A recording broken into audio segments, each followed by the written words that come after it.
Tulang patah bukan hanya tentang balut dan tunggu untuk sembuh. Okey, ramai yang tahu proses untuk pemulihan tulang ni dia perlukan nutrisi yang cukup.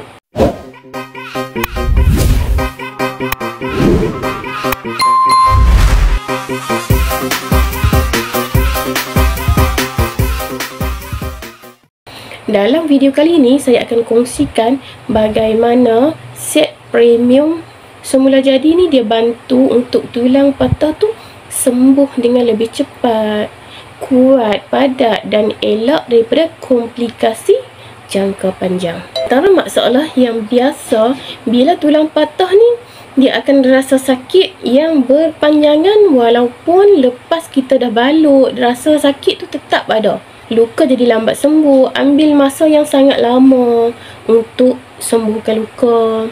Susah nak gerak, tulang jadi lemah, mudah lenguh dan kebas. Nak duduk pun tak selesa. Kalau tak dibantu dari dalam, proses sembuh ni dia boleh ambil masa yang agak lama, yang berbulan-bulan, dan risiko tulang rapuh tu mulalah akan datang. Apa yang boleh Kak An suggestkan? 4 suplemen semula jadi yang bantu untuk penyembuhan dan percantuman tulang tu berlaku dengan cepat ialah yang pertama, ESP ataupun protein. Protein soya yang berkualiti tinggi ni dia bantu untuk bina semula sel-sel dan juga tisu tulang tu. Dan dia bantu bekalkan tenaga masa penyembuhan tu. Dia kurang keletihan, bertenaga bila kita ambil protein yang cukup ni. Jadi penyembuhan tu cepat. Yang kedua, vitamin C. Vitamin C dia bantu merangsang kolagen untuk kuatkan tulang dan juga ligamen.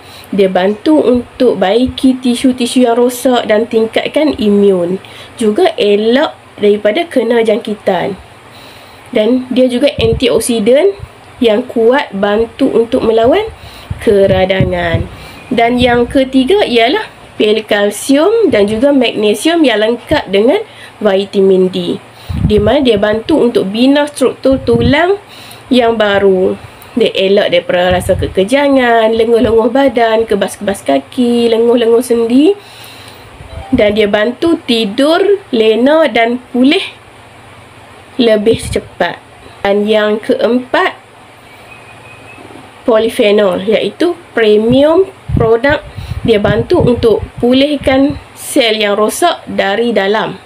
Kita kena rawat dari dalam dulu dengan suplemen untuk percepatkan penyembuhan dan percantuman tulang.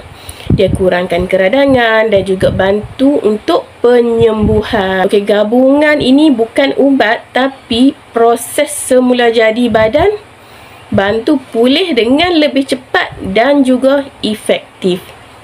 Jangan biar tulang patah tu sembuh sekadar cukup-cukup badan je. Okey, badan kita ni perlukan nutrien yang betul untuk pulihkan sepenuhnya.